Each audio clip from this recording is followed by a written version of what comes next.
climb out over the building. And keep in mind, as I climb this ladder, the slab is here. We're going out over the slab, right? Over nothing.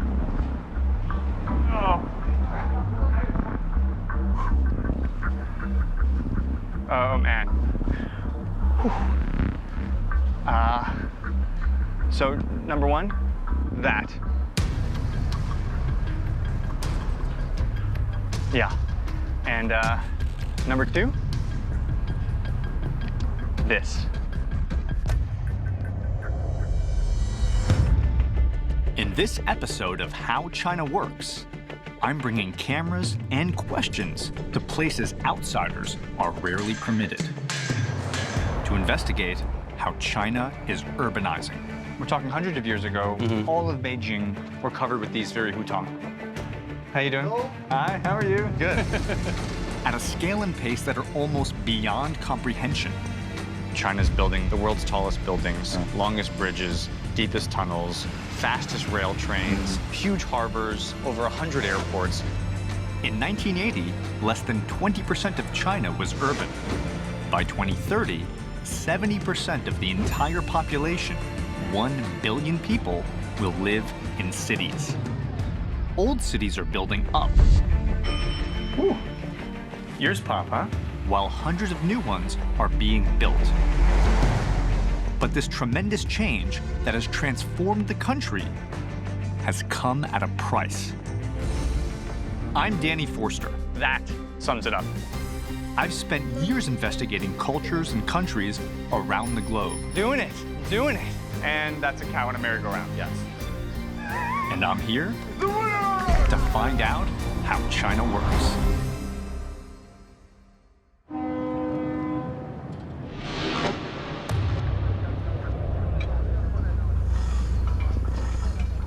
At over 600 meters in the air, I'm at the highest point in China. Ooh. Oh. Oh. You know what just happened? Oh, I gotta look at it again. Oh no! I just looked down at the top of the Jinmao Tower, and as I looked at it, my whole body went like I'm in just a block of ice and sadness. In the late 1970s, China shifted course dramatically. At the time, it was a developing nation. But Chinese leaders resolved to become a global economic force. They put their resources into urbanization, building and expanding cities faster than any country in history. Since 1978, over 500 new cities have been built, and older cities have grown at a shocking rate. Shanghai had a population of less than 12 million in 1978. Today, it's home to more than 23 million people. That's the population of metropolitan London, Madrid, and Singapore combined. In Shanghai's downtown, you can see both China's dramatic growth and its success in joining the modern financial era. What was once a small fishing village has become a thriving metropolis. Shanghai's emerging skyline is emblematic of that incredible change, and it's still growing. Today, they're constructing what will be one of the tallest, most sophisticated buildings on Earth, the Shanghai Tower. Tell me how the inspiration of Shanghai impacted the design of the building. Yeah, the way Shanghai was built is because of the commerce by waterway 100 years ago. So I think the idea to make this tower, it's very dynamic, asymmetric, and somehow represent the nature of waterways. It's this idea that if you live in a city that's got streets that are gridded like rectangles, like in New York, the Empire State Building is always the Empire State Building from no matter where you are. Exactly.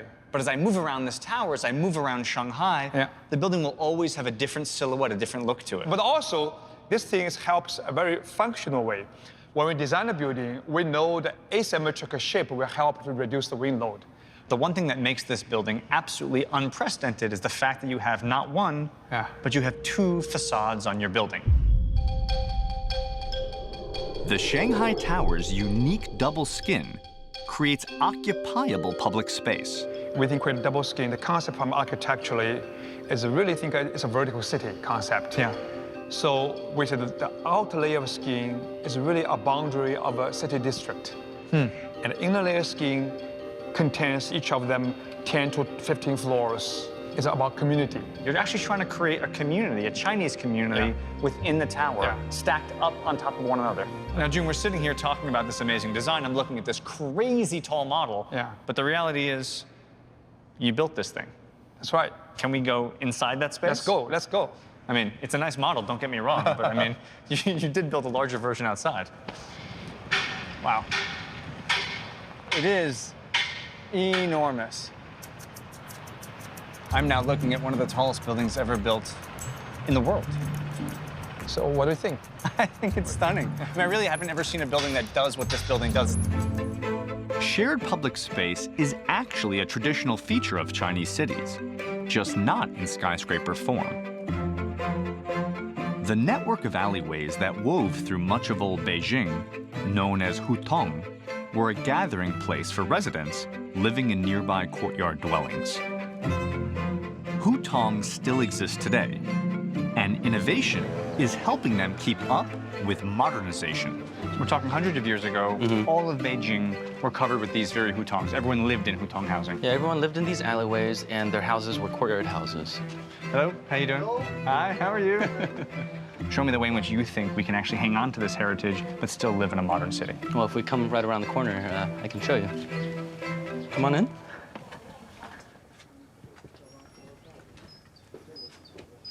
So this is the traditional house. You have families living on one side, families on the other side. And what is this? Well, so part of the courtyard house is actually now vacant, but part of it is still being inhabited. And the issue is, what do you do with the vacant parts? You know, they're not in very good conditions. So our solution is this prefab design. So basically what I'm looking at is a series of individual pieces that basically come together, like, as you said, a kit of parts, to form a room. Yes. And what we're going to do is we're going to assemble them inside the house and you know, bring up the living standards. Oh, all right. Let's move this over here next to the door.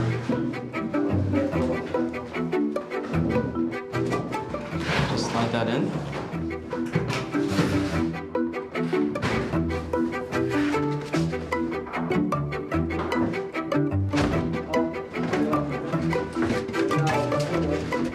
That's the bottom, this is the top here? Yes.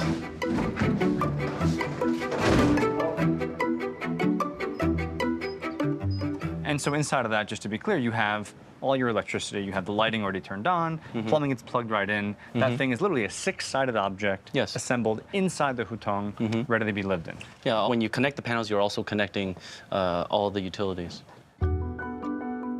This urban regeneration project brings modern living standards and energy efficiency to existing structures that are centuries old.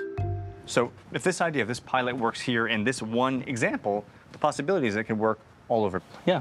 If it works here, it'll work everywhere.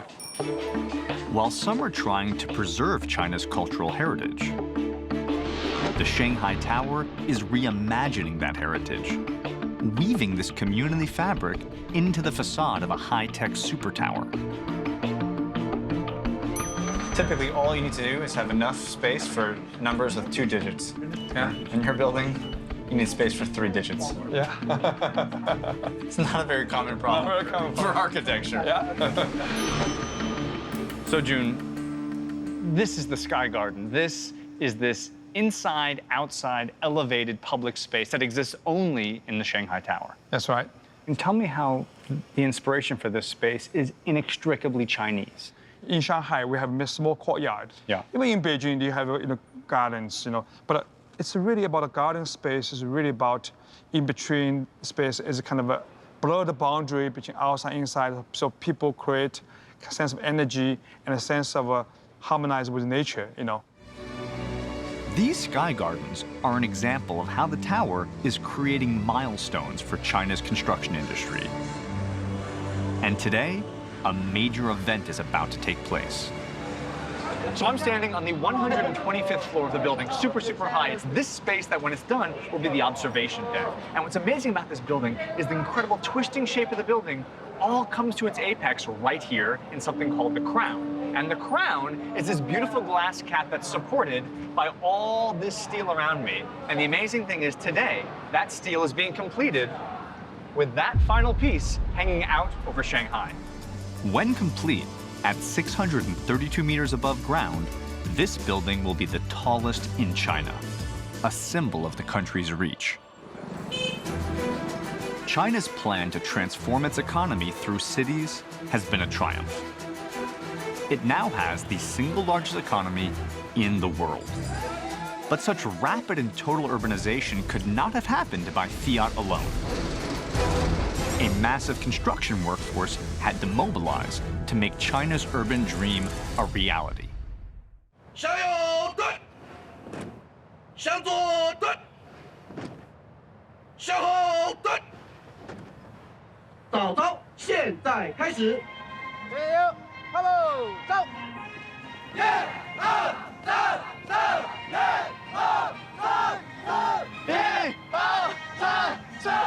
it might look like I just joined the Chinese military, but actually, I'm at Sany Engineering Construction College. This is college, this is a university. China's national push to urbanize created a demand for skilled construction workers far beyond supply. So industry leaders founded a university to train the workforce China needed. These young men are acquiring the physical and mental skills they'll need to build the cities of tomorrow. Okay, who's number one? I want to see who's the best. Is it you? Who? You? Are you the best? What's your name? My name is Frank. Frank? Come over here. Bring it on, Frank. Round of applause for Frank. Round of applause for Frank. Come here. Come here. Frank. Yeah. You claim to be the best excavator operator in the whole class. Maybe I'm best. Maybe he's the best. Or maybe he's not. We're gonna find out in a one-on-one, head-to-head, no-holds-barred challenge, sudden death, no overtime. Let's do this. Thank you. Come on. All right. Okay. I'm taking you down, Frank. I'm taking you down. You're gonna win? Yes. Let's find out. So we got 2 minutes on the clock. Hey, Frank, look over there. Frank, your mom's coming. Ready, go. I'm coming at you, Frank. Go big or go home, buddy. 3, 2, 1.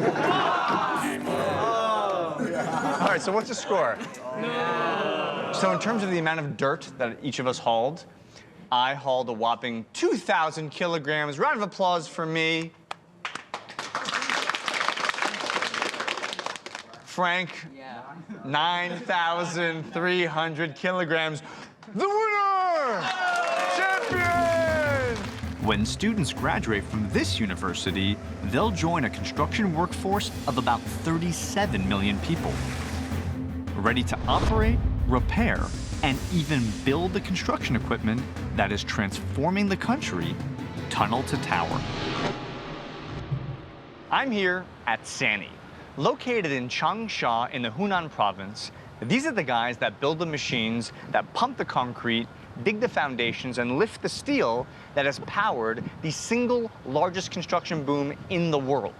Now, to put this in perspective, in just 25 years of doing business, Sany has become the largest construction equipment manufacturer in all of China.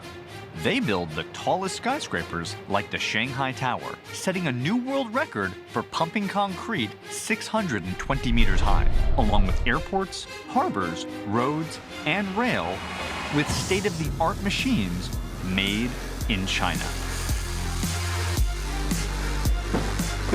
As we drive here for the next 10 minutes, that guy's gonna come out. Yes. Then 10 minutes later, that guy's gonna come out. If it's a busy season, yeah. All day, every day. Yes. I can see like maybe 15, 20 people. Yeah. The total here is about 65 people. There are more than 140 robots in this workshop. You actually have more robots than humans. Oh, yeah. And so as I look around this factory, this thing didn't even exist in 2011.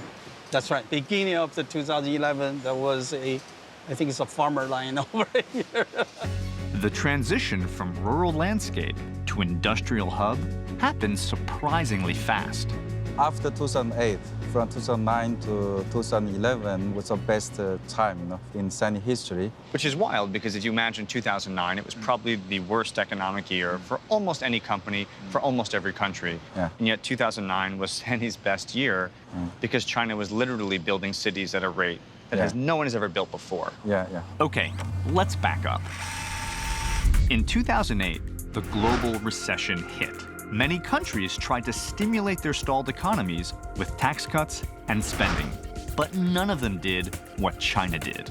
They committed a $586 billion fiscal stimulus package, with massive spending on construction, the most ever in Chinese history. We're talking about 40,000 kilometers of railways, 6 million affordable apartments, nearly 100 new airports, and tens of thousands of kilometers of highway. A high-stakes investment that paid off for the country as well as for the construction industry. The way in which things have changed in China and grown so quickly seems to be something that could have only happened in China. What are your thoughts on that? So we work very, very hard. We started from very poor, from the agriculture and society. Yeah. So for us, we need to learn everything. And also, the Chinese people has very strong wish to improve their living condition. Yeah. You know, when I was a child, it's very difficult to feed ourselves. You know? So, Really? yeah, really. But now I'm one of the executives in one of the biggest company. So it's a big change, very big change. So it's building people working so hard and learn so hard. I think so we can make something happen. This massive building boom produced a strong economy, but rapid urbanization comes at a price. After decades of unchecked industrialization, pollution levels in China have reached a crisis point. In Beijing, the air is clogged with between 7 and 33 times more particulates per cubic meter than humans should breathe. And it's not just city dwellers who suffer. Almost 1/5 of the country's farmlands are polluted, as is 3/5 of its groundwater. China's rise has been unprecedented, but it's put its natural resources, its environment, and the health of its citizens at risk. With China's building boom has come disastrous pollution, including smog so lethal, they call it airpocalypse. The government has begun to focus on the problem, declaring war on pollution, and deploying pilot programs around the country to find potential solutions. Dr. Yang? Hey, hi. Nice to meet you. How are you? 今天采样的时候穿的衣服。 Requisite biohazard suit. This is like straight out of the movie Outbreak. Dr. Yang and his team from the Environmental Protection Agency are testing the water quality of a lake in Tianjin.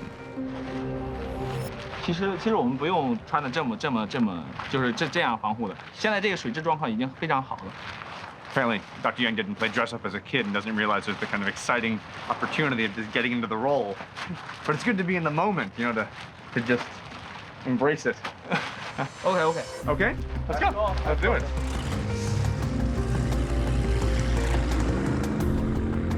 5年前有这一片呢，就是说包括这个岛这儿，还有这后面这一片，整个这一片区域呢，都是一个污水库，用来存放这个化工废水的。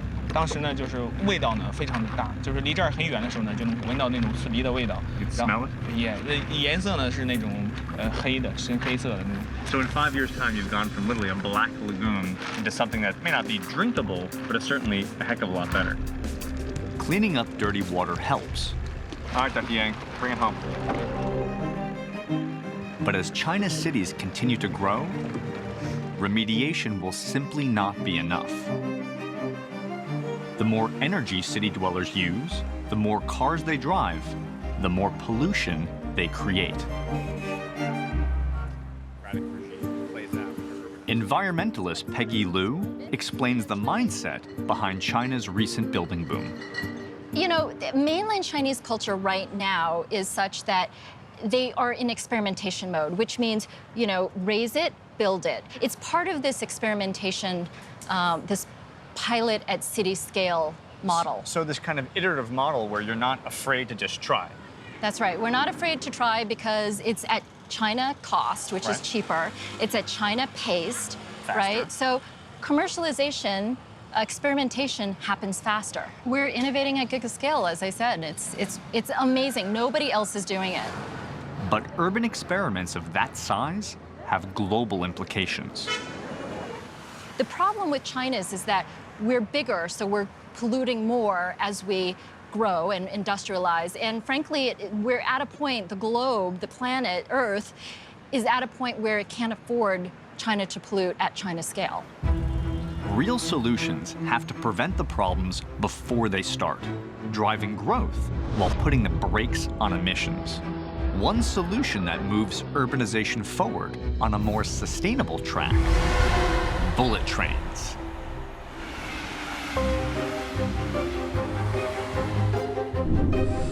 Since 2008, when China decided to bet on high-speed rail, it went all in. So far, they've built 10,000 kilometers of track. Now compare that to the second biggest network in the world, Spain's, which has less than 4,000 kilometers. Connecting over 100 cities, China's high-speed rail network is the largest, fastest, and most complex on Earth. And it's still growing. By next year, it'll cover over 45,000 kilometers. Gerald Olivier is a transportation specialist who's playing a critical role in the development of China's bullet train system. This is the infancy days of China high-speed rail. What you can see is France has been working on this for a little more than 30 years. So you're comparing a newborn system with a system that is mature, and yet you have 6 times more people traveling. Right. So to accomplish this much, at this scale, this quickly, what kind of investment is China making on an annual basis to build this system? Well, China has been investing about $100 billion a year, $100 billion a year for the past few years, and this figure will be a little higher this year. They are going to invest about $130 billion. So just so I understand how critical this pivotal moment is, right now, they're at 50% urbanization, so about 700 million people live in cities. As they move towards 2030, that number is going to jump to 1 billion. Correct, yes. 1 billion Chinese living in major cities that need to be connected. Correct, yes. And this is the rail system that's going to support the development, not just the country, but of the economy of the future here. Absolutely. Not only is high-speed rail impacting the economy, a ripple effect is being felt by families across the country. As a result of urbanization, people are leaving their villages and moving to cities for work. But that core sense of family connection is still fundamental in Chinese culture. So to get people back home, China built bullet trains, and they built them fast, servicing a whopping 2 million passengers a day. But if you can believe it, it's still not enough, especially on national holidays. If high-speed rail is going to help solve the problems caused by urbanization, both environmental and cultural, then people have to be able to rely on it, even during the country's most intensely traveled period. If it can handle that, it could potentially carry the burden of the urban billion coming by 2030. From grassroots ideas to government initiatives, China is experimenting, looking for new ways to fix the problems created by decades of record-shattering growth. For the sake of the world, no less than for its own citizens, China is going to have to change its ways. It won't stop building, so it's going to have to start building differently. So I'm about 150 kilometers east of Beijing, heading to a town called Tianjin, which is claiming to be China's first ever eco-town. In Tianjin, sustainability is the principle that guides the development of the master plan, beginning at the very foundation of the city. So it's not just that you built a sustainable city, you built it on top of what was formerly a polluted brownfield site. Yes, this is not one of those eco projects that is developed by tearing down a large natural environment or destroying farmland, because that is not what we consider a sustainable option. There are different aspects that we are trying to monitor. This includes green transportation, utilization of renewable energy, 100% green buildings, which we are able to do because this is a greenfield development from what used to be a barren site. At the central control area, they're monitoring the city's sustainable systems. And just to give you a sense just how kind of real-time this data is, you've seen wind turbines all around the eco-city, right? If I isolate just one turbine in one area, you can see that is the amount of kilowatt hours of power that are being produced by that turbine in the city right now. Tianjin offers more than just renewable energy. Its core concept is predicated on something called an eco-cell, a roughly 400 by 400 meter area that contains everything a citizen would need: home, work, groceries, school, even a park. The eco-cell is designed to attract residents not just to a sustainable city, but also a sustainable life. This eco-city, as skeptical as I was, is actually the beginning of an alternative. The housing is here, but it's sustainable housing. But they're also trying to limit the use of the car, increase public transportation, create mixed-use environments, intergenerational housing, all of these ideas that are nowhere to be seen in cities like Beijing. The idea is those cities are working, they're dense, they're intense, but the quality of life is coming down, and Chinese folks want an alternative. Now, will this work? I don't know, but for sure, this is the first time anywhere in China where I'm seeing these ideas in practice.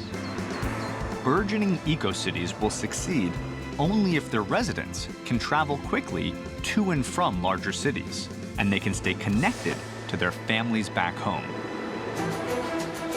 Shania Shen is part of a new generation of young people who have left their hometowns in pursuit of greater opportunity in big cities. Today, she's heading home for the holidays. How difficult is it to get a ticket during Chinese New Year? Without the fast train, we had the Chinese train.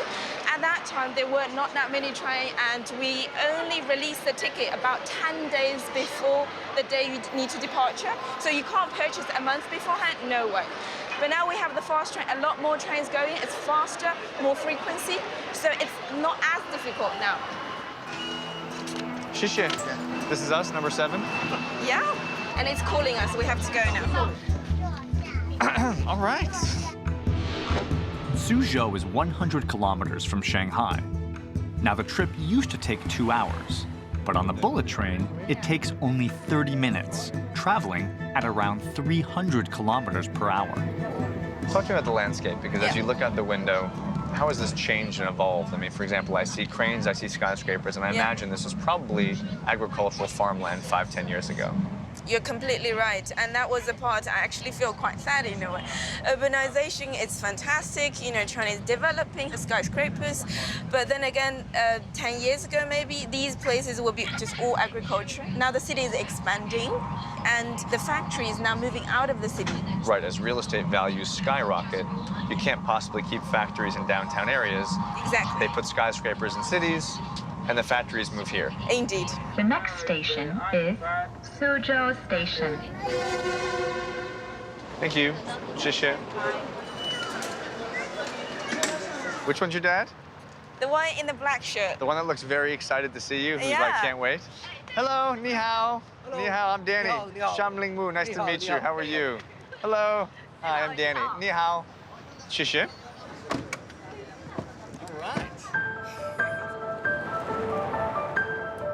The village is actually not that far from Shanghai, but Shania is welcomed as though she's traveled an incredible distance. Hi, ni hao.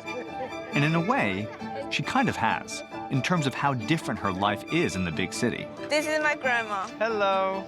Ni hao. Ni hao. My grandma is over 70 years old. Wow. This is probably the first time seeing an American guy. I see. So I get to feel special today? You should. This is an awkward moment when I'm forced to be the representative for the American people. But I'll do my best. My dad is saying lunch is ready. He's hungry. Shall we? Let's eat. Yes. Shania's homecoming is a scene that's repeated millions of times throughout China, when new urbanites grab that chance to visit the families they left behind. Especially during national holidays, when China experiences the largest annual migration in the world. So in terms of the rail infrastructure and train usage, is it fair to say that this is the highest traffic day in the year? During that 10-day period, you will have 9 million people traveling every day. And out of this, about 3 million every day on high-speed rail. So yes, it's a very busy period, and this is the highest in the year. So talk to me about capacity of the system. Today, in terms of traffic transported, you have about between 530 to 600 million passengers per year, depending on how you look at it. And you're still very, very far away from the peak capacity. Ultimately, the goal is not to serve the current traffic, it's to serve the traffic of in 10 years, 15 years, 20 years. It's hard to kind of put your head around it, but this moment in China's kind of urbanization, industrial development, I mean, this happened in European countries or in the West quite a while ago. It's a game changer. You can think of it as setting up the backbone for the competitiveness of China of the 21st century.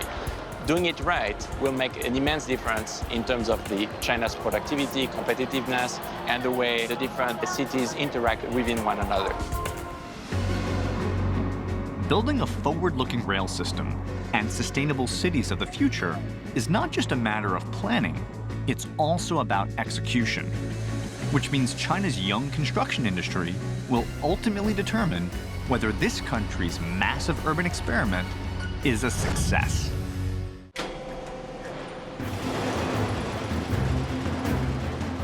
China urbanized in a fraction of the time it took the West. Total transformation within a generation. And because it all happened at once, companies like Sany that were on the ground at the time had the chance to contribute to almost every aspect of China's reinvention. It is incredible to say that you were a part of not just the urbanization of China, but really the transformation. Yeah. And that's an amazing thing. Almost all the construction job need our machine. One is the buildings, the tallest building in China, and also the infrastructure like the highway, the high-speed railway, and also the huge harbors and the longest bridges like that. China could build up to 50,000 skyscrapers in the next 20 years. And 82 new airports are due to open by the end of 2015, a rate of roughly 1 each week. But when building bigger than ever before, the tools China needs have to be reimagined. It's a challenge that has sparked both creativity and invention. As China's construction boom continues to increase, they're building not just more projects, but bigger ones. And in order to execute those designs, they literally have to invent new and larger forms of construction equipment. Case in point, what I'm standing on right here is a crane boom that connects to a piece of equipment that can lift, get this, 3,600 tons, one of only 2 in the entire world. And today, we're gonna break this crane down and ship it out to take part in its very first maiden project. Consisting of over 150 individual parts, it's one of the largest of its kind. Disassembly requires not just a dedicated team, but heavy reinforcements. The pins are being attached. Once we're locked and loaded, the crane operator will give it the go, and what I'm standing on right now will get lifted up and taken off the crane. So we have the pins both disengaged, we have tension in the wire, and I think right now you're gonna see this whole massive piece begin to slide out. Oh, here she comes. It's about to come loose. And look at that. Drive the crane? You're gonna let me drive the crane. You hear this? So for the next lift, that piece you just saw, I am gonna operate the crane and get that mega piece off to the side. I don't know how to drive a crane. All right. Okay. How are you? I'm Danny. Hi. How are you? Could you show me what all the controls do? 这个可以调这个百分比的快慢，这个是可以大臂可以上升下降。 All right. Okay, we're driving, we're moving, and now I'm gonna lower the jib. All right, bringing it down. Here we go. And now this piece is sitting on the ground. These are some of the biggest toys in the world, designed specifically for China's needs. And once they go on site, the company keeps a close watch. 您好，我们这边是三一重工的，很高兴为您服务。看到这里面的工作人员，就是我们在总部的部分的二线服务工程师。 And right now, they're monitoring Sany equipment in different cities all over China. 对，比如说我们可以看到设备的一个详细的地理位置，然后我们还可以看到它设备的一些施工的情况，包括一些非常简单的故障问题，都可以通过这套系统来体现。 Just incredible to think that right now, as I look at this map, as I look at all of China, there's 200,000 pieces of equipment, and you're monitoring all of them. These machines are the tools that built modern China. They are just as advanced and powerful as you might imagine, and they're also surprisingly graceful. At Sany, it's one thing to make a tremendous amount of high-tech construction equipment. But even with an amazing machine like this and a pair of novice hands, it's just a big pile of metal. So today, I'm going to meet some of the finest operators in the entire company, and they are going to show me what they can do. Gentlemen, how are you? Hey, nice to meet you. Nice to meet you. Okay. Tiago, what's your name? Robot. We're going to talk about that in a minute. Hi. Dawn. So we got Robot, Tiago, and Dawn. We have three of the finest operators in the whole company who are holding three very bizarre tools with them. Robot, you have a bottle of beer with you. Tiago, you have an egg. And lastly, Dawn, you're carrying parchment and a calligraphy pen.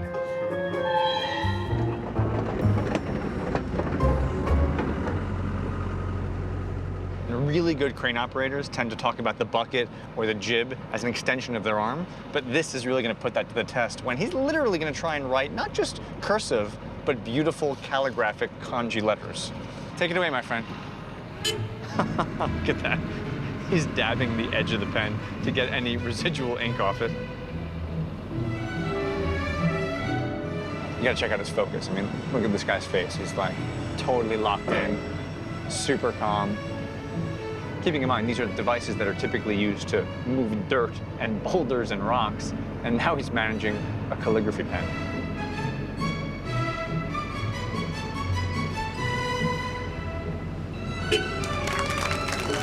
That was amazing.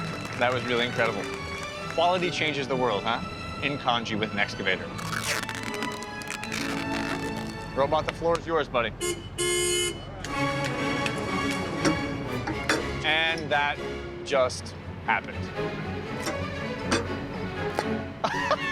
Bring it home. 5 for 5. Does he have it? Oh, he has it, ladies and gentlemen. That's a robot with an excavator.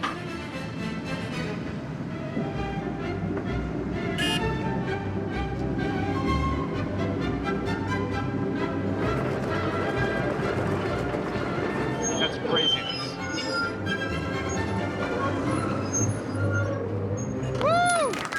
That was super weird, but amazing. This is like some elaborate mating ritual.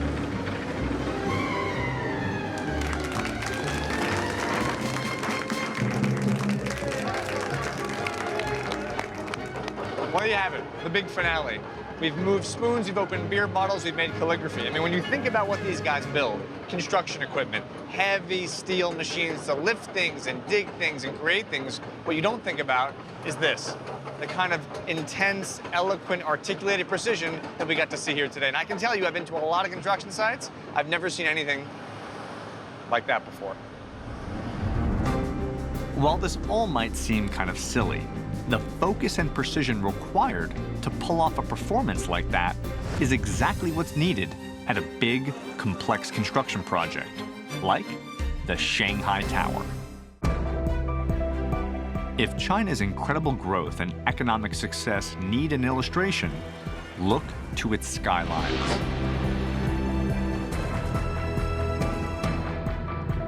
If you take a step back and look at the three mega towers in downtown Shanghai, you can almost get a kind of a visual history of China's recent development. Now, what do I mean? Take the Jinmao Tower. 1999, this building with its step pagoda roof is China looking to its history for inspiration. About a decade later, 2008, the Shanghai World Financial Center. This abstract, geometric icon is China looking outwardly to the globe for new ideas.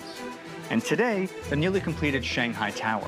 Here you have a building whose philosophy and its design is steeped in Chinese tradition, but simultaneously through its technology, it's all about China's future. The tower's completion will represent the culmination of the last 30 years of urbanization. Ooh. So where I'm standing is on the outside of the building. Look at them. That's inside the building. Look, they're on solid ground. Their feet feel on it's concrete. There's a sense of stability to it. Look at this. It's like a chicken coop.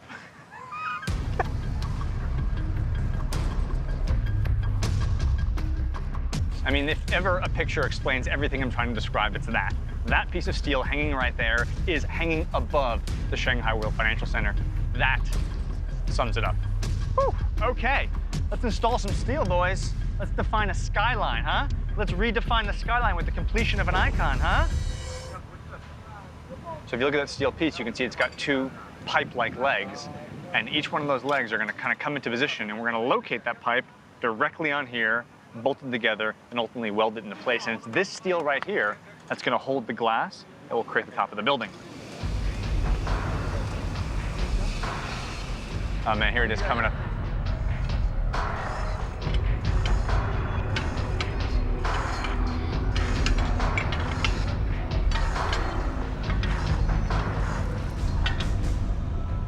I mean, that's just hands down one of the craziest things you'll ever see on a construction site. Once the piece is locked in its final position, then that brave soul has to climb the ladder and physically detach the piece from the crane. But what that means is this piece of steel is in its final position.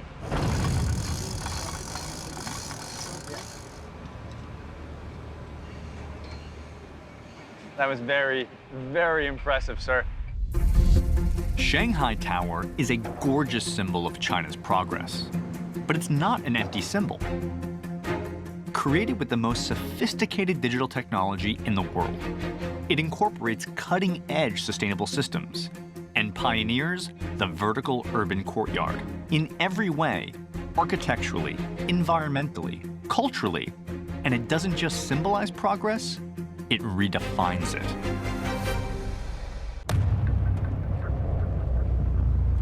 I've been driving for about 5.5 hours into this curvy mountainous region called Pingtang in order to visit one of the most remote and important scientific projects in all of China.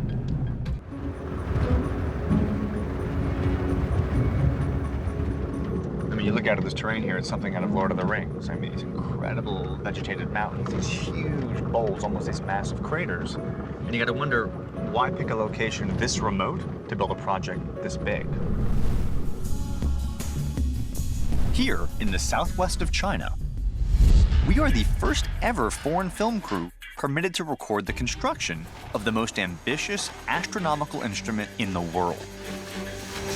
One that will ultimately allow China to see farther into space than anyone has before.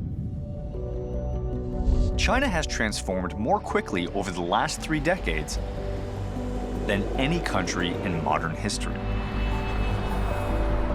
One area where China started far behind is outer space.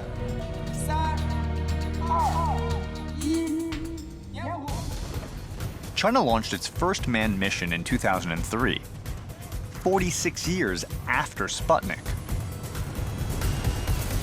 But with the government's bold investment in science, China is quickly making up for lost time. Case in point, they intend to be the first nation to put a man on Mars. I'm embarking on my own expedition to visit the world's largest radio telescope. Now, a radio telescope may not look like what you think of when you think telescope. It registers radio waves, not light waves. It hears rather than sees, which means it can detect objects much farther away, unobstructed by visual debris. And the bigger the telescope, the more it can discover.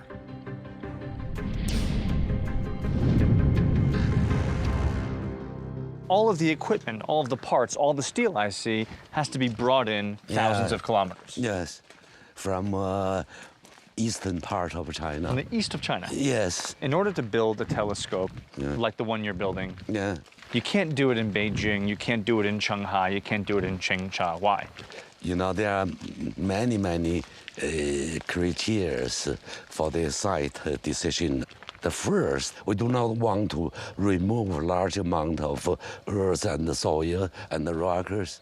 That costs a lot. So we need existing natural hole. The team spent over 10 years looking for the perfect location. A natural depression that would fit the shape of the telescope's reflector, and that was remote enough to escape the electromagnetic noise of civilization.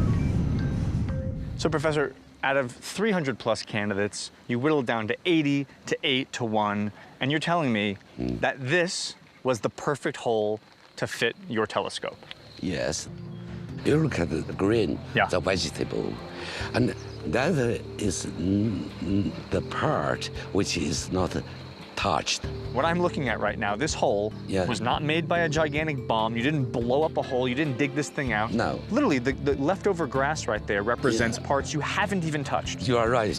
So basically, the profile is perfect wrong. Perfect. I mean, you got kind of lucky. It's very wrong. It's very wrong. Can we actually get on the telescope? Yeah, of course. Are you afraid of height? I mean, you know, I have my anxiety issues, but I'm prepared to work through them. Let's go. All right, let's go. Ooh. And once you get up here, you definitely feel the height of the drop below you. Woo! From here, you get the sort of basic point. This is one humongous steel ring, a circle, basically. Yes. From which you're going to suspend the semi-spherical radio telescope. That's right. So am I standing in what will be, when completed, the largest spherical radio telescope ever attempted? Yes, that's right. Can observe faintest object in the universe and the boundary of the universe. That's amazing. You'll be seeing things that, to date on Earth, no one has seen as far. This is a huge leap forward for Chinese science. To date, there are no Nobel Prize winners from China for pure scientific research. Not yet. Not yet. Not yet. But in a sense, does something like this, at this scale, this proportion, kind of speak to a new ambition to participate in the global science field in a different way? Yeah, we have our dream and our home. We still have the opportunity to provide, to contribute something, because this telescope is expected to observe the seed of the life in space. So our life on the Earth may not be started from the Earth, but imported from the space. So if I understand this properly, in 2016, when the telescope turns its lights on, potentially, based upon what you discover, have new ideas about the origins of life, not just on this planet, but the entire universe. We hope we can do that. That's amazing. Congratulations, really. What I find fascinating about the FAST telescope, beyond its incredible size and really the challenge of building it here in the middle of nowhere, is what it says about Chinese science. I mean, think about it. I'm in a country that 35, 40 years ago had practically no national science initiatives. And now today, when this thing is done, when they turn the lights on, you're not just going to have the largest radio telescope ever attempted, you're going to have a beacon. Scientific researchers from all over the world are going to come here to collaborate. And to me, that says more about China's goals and ambitions beyond its size and scale, but also its desire to reconnect with the global community. As China seeks to re-engage the world, it's also looking to reconnect with its own history. If you think about it, modern China is really just trying to reclaim the status that ancient China already had as a hub of scientific innovation. Now, what do I mean? Paper, the compass, printing, gunpowder, even the mechanical clock were all Chinese inventions. And when ancient China looked up to the stars, they did so with instruments that were all invented by Chinese astronomers. The armillary sphere is the most famous of those inventions. Here is a sighting tube. If you want to observe, determine the position of a celestial body, for example, the sun, first you move this circle in alignment with the circle which passes the sun. Right, so by locating a certain star and aligning the rings, you know how the sun and the moon will where they'll move. And then we can predict where they are. When this instrument was invented, the Chinese were already 500 years ahead of European astronomers. Now, astronomy has had a kind of a uniquely important role in Chinese culture going back millennia. Astronomy was very fundamental in the Chinese society because it symbolized a kind of you are in good harmony with the universe, with the cosmos. Then it's good for the country, for the people, and for the emperor himself. And what about in terms of organizing sort of life or agriculture or the economy at the time as well? Yeah. Very practical things like agriculture, farming, that's all determined by the season. So it's essential for the agricultural society to know the time of the universe, I mean the calendars. But it's fascinating that we find ourselves in a position today where there is now a reinvigoration in that conversation. Yeah, in certain ways they're similar, but we only use different discourses, different languages. Right. The essence is still the same. We want to explore the relationship between man and heaven, our position in the universe. China is retaking the lead in the ancient science of astronomy. Meanwhile, Chinese inventors are racing to claim a brand new frontier: the mobile internet. Today, more than 80% of all Chinese users access the internet using their mobile phones. And with over 500 million active cell phone accounts, this is where Chinese innovation is thriving. And it's not being driven by the government, but by private business. I might have found a friend. The scale of development in China is like nowhere else on Earth. But this rapidly modernizing landscape comes with its own costs.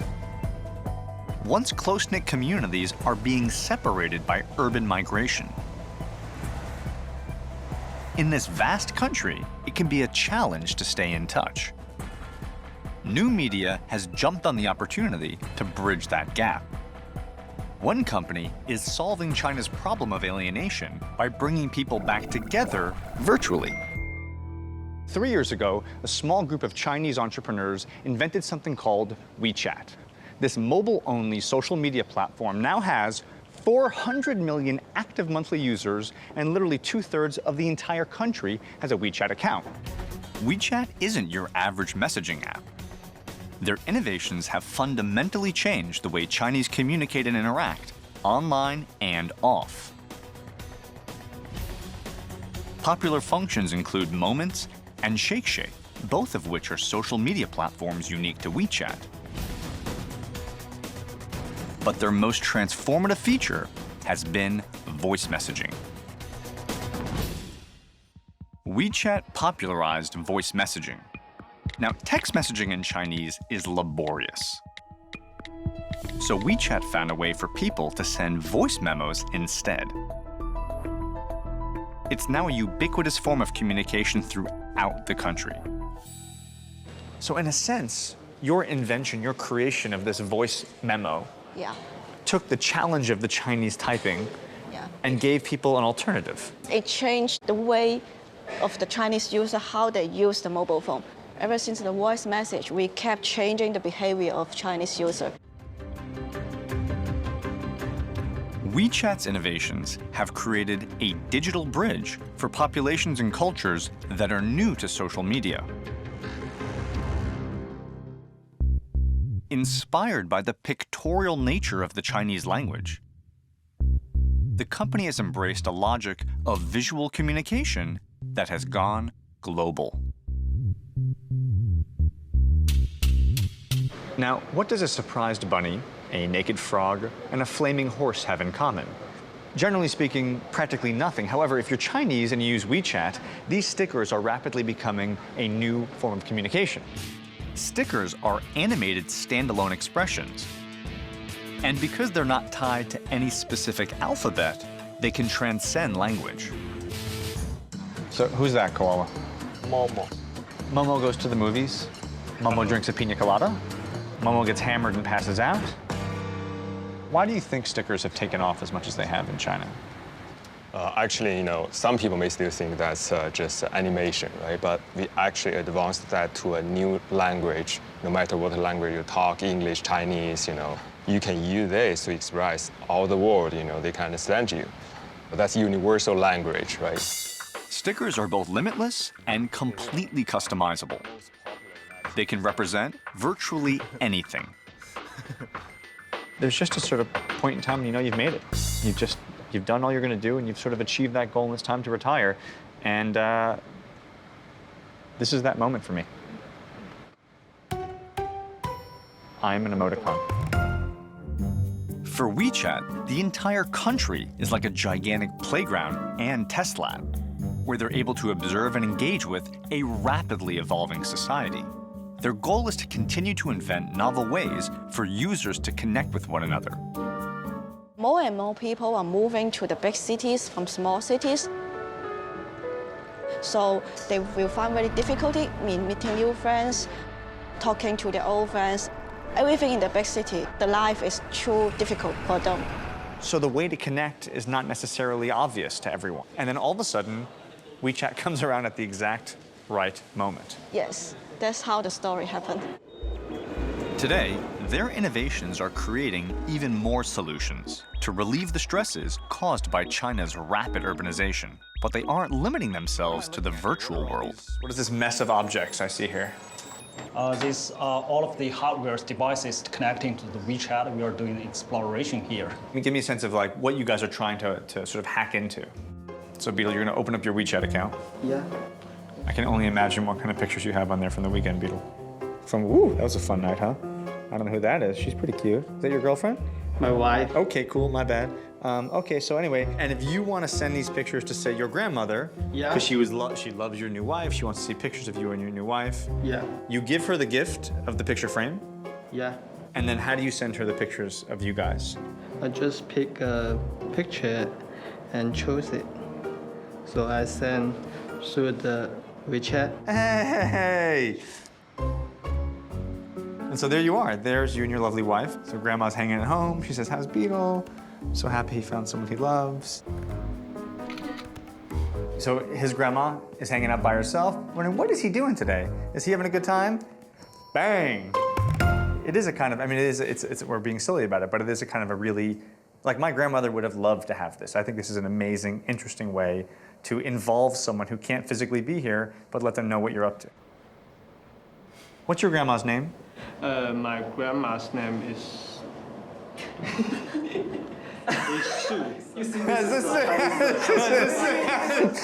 Case in point. Forgot their names. If ever there was evidence of a cultural crisis, I just asked Beetle his grandmother's name. You know what he said? He had to think about it. You're forgetting your grandmother's name. You got to get this to her as soon as possible. Otherwise, you're going to break the bonds of your family connection.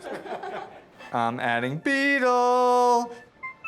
I turned on my friend radar, and I just got 4 new WeChat friends like that. Look at this. Beetle sent me something. What did Beetle send me? What? Look at these 2 good-looking guys, huh? Huh? Look at this. Look at this face. Huh? My new friend. WeChat's innovations have revolutionized the way families and friends stay in touch. Their next step is to connect all the hardware in our offline physical world and to create an entire ecosystem of connections for business. China's mobile app, WeChat, is transforming the meaning of connectivity in the country. They're moving beyond individual-to-individual connections to a network that will combine communication, commerce, and entertainment.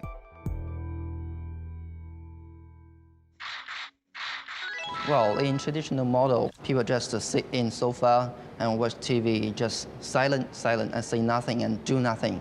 And they just receive the information from the TV station. You're interested in actually changing that relationship, making it a 2-way dialogue. Yeah, a contact. A contact. Yeah. WeChat's goal is to give millions of viewers the power to choose. By shaking their phones, they'll be able to vote for their favorite artists on TV, purchase the same clothes an actor is wearing, and even decide what happens next in a TV drama. So in a sense, TV has been giving you the information since you were a kid. Yeah. And now with this, you want to start talking back. Everybody wants to express their ideas. WeChat wants to radically change the way people use mobile phones. To date, their network includes over 5.8 million accounts from a diverse range of industries. Literally 1/5 of all Chinese companies have their own WeChat account. And every day, it's joined by nearly 15,000 new participants. They're using WeChat to manage their businesses and to interact with their customers. Individual users, companies, and media are all connected within an ecosystem in a new interactive way. And they're constantly working to define and refine how new media will shape their lives in the future. Beijing is here. Yeah. So these are the huge areas. Beijing, Shanghai. Beijing, Shanghai, Guangdong. This is tomorrow. Yeah, tomorrow. You know, Alan, it seems to me that there are certain moments when a technology sort of transcends its function and becomes a part of culture. And it seems to me that WeChat has done that. Whether it's the mobile talking or people photographing their food, WeChat has become a part of Chinese culture in just 3 years. What's led to that level of penetration? 第一个方面是说，是由智能手机的这种特点所决定的。那我们会听到很多这样的新东西，比如说摇一摇或者扫一扫。我们将来可能还有别的一些类似这样的一些行为，它就是把手机变成我的一个手的延伸了。随着这一个时间的变化、市场的变化，我们会连接更多的东西进来。我们是一个应该说是一个高度抽象的一个信息的一个中心处理系统，然后把它再分发给需要信息的所有的接收单元，包括人或者企业或者一些物品。You know, WeChat as a case study speaks volumes about how China works. A big idea with massive adoption on a huge scale. Let me put this in perspective.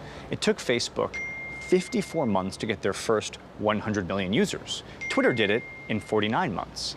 Here in China, WeChat got their first 100 million users in just 15 months. But beyond the speed at which it's grown, it's also how it's penetrated society. I mean, if you walk around China, the way people hold their phones, photograph their foods, communicate with their parents, WeChat isn't just impacting the culture, but it's literally beginning to transform it. I'm heading to Dali in the Yunnan province to find out how WeChat's innovations are changing the way that people interact with the world around them. That's me. Now, why are they very excited? Check this out. This will be one of the first ever crowdsourced set lists. By that I mean, before their favorite artist comes on, these guys will shake their phones to vote for the songs that they want to hear. In other words, the crowd is involved in transforming the concert based upon their involvement.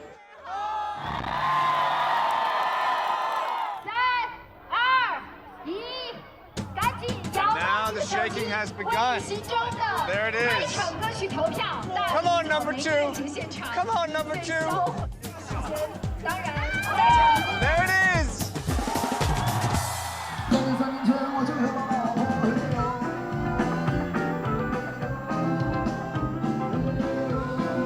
So there you have it. First song of the night, picked by the crowd, sung by the band, crowdsourced concert experience. They shook, they voted, their voices were heard, and they got what they wanted.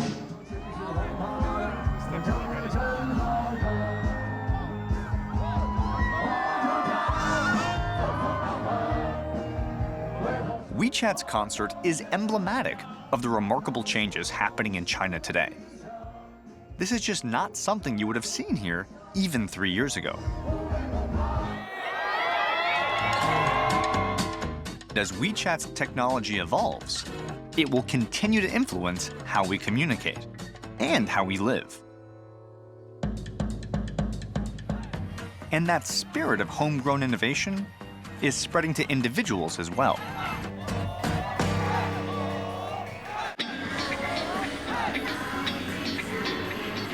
"35 years ago, China was closed off from the rest of the world.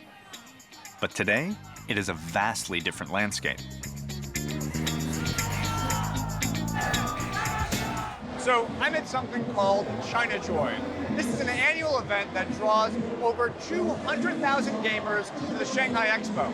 Now they come here to find out what's hot in video games, mobile technology, and new apps. It's also kind of a chance for big nerds to take their picture with super hot chicks dressed up as their favorite anime characters. And it's pretty weird. Chinese innovation is being driven by individuals forming communities and sharing information. The first thing we wanted to build was a pair of headphones. We work like regular headphones, but what we really thought was interesting was that idea of just wirelessly sharing music in a spot. We wanted to have that happen anywhere. So at first glance, you think you're at like an MIT Media Lab party, right? But in actuality, I'm sitting in an abandoned building in a weird part of Shanghai, and what you just saw was a hackerspace. A bunch of friends getting together, presenting ideas, kind of developing technology solutions. But the difference is here, it's not just a hobby club. If they like their idea, if they think it has potential, they can literally manufacture thousands and take that idea to the market in just a matter of months. Sharing ideas is the cornerstone of a hackerspace. Here, it's all open source. Put in perspective for me, because I think it's important, especially as an outsider, to understand how the kind of, let's call it the kind of looser interpretation of intellectual property and counterfeiting transitioned into this kind of open source, innovative design community. The loose interpretation of the intellectual property means we have created a system which most of this is shared. You don't go and build things from scratch. So from a cultural perspective, you could imagine someone saying, wow, this is a very liberal interpretation of what intellectual property is. But you would say, actually, it's just a faster way to allow for new innovations to happen because you're not being very precious about the intellectual property. It's out there, it's part of the community. Yeah, I think this is the part where the intellectual property, when it's shared, that means more people can participate, not just the intellectual property holders. The open source model makes it easier for young entrepreneurs to bring new ideas to the market. I think it's actually a natural stage that a lot of countries go through. Like if you looked at like Korea, Japan a while back, before that even Germany, they started off as the knockoff country, right? And they weren't known for good quality. But after they got on their feet and had like a good manufacturing sort of infrastructure set up in the country, we saw a lot of innovation happen. And now they're all known for high quality products and stuff. We realized that making a DIY custom-built home automation system actually is extremely easy. What's hard to understand is the scale here. Everything is bigger here. The volume, the amount of people, the amount of consumers, everything is emerging and it's multiplied multiple times. So even a small success here means a bigger success compared to anywhere else. Right, it's like if you get 0.001% of the population, you still struck gold. Exactly. Entrepreneurs aren't just leveraging a huge market, they're also capitalizing on a young, tech-savvy generation that's looking for ways to express itself. And that's driving innovation in fashion. When you think design, you think Milan, Paris, New York. But today I'm headed to Beijing to meet a Chinese fashion designer with an international following. 后屁股没有兜吗？我建议你后屁股有点装饰。 If you walk down the street in China a few decades ago, you would see most men and women wearing what's known as the Mao suit. At that time, clothes were an expression of solidarity, not fashion. But today, the fashion industry in China is poised to become the second biggest in the world. And clothes are the #1 purchase the Chinese make online. Fashion designer Vega Wang is at the forefront of this cultural transformation.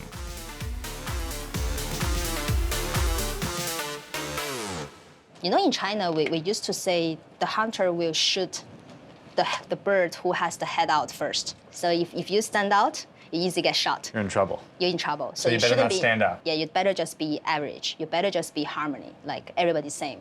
Our country is just only 50 years ago, everybody's wearing the same clothing for 10 years.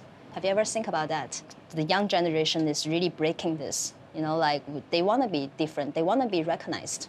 They want to show their personality out. This is really good. So you're educated in London, you're living in the UK, you're a Chinese designer. Why'd you come back? What brought you back home? China, the market is new and everything is growing. It's really exciting in here. Here is like you play the game and you even set up the rule of the game.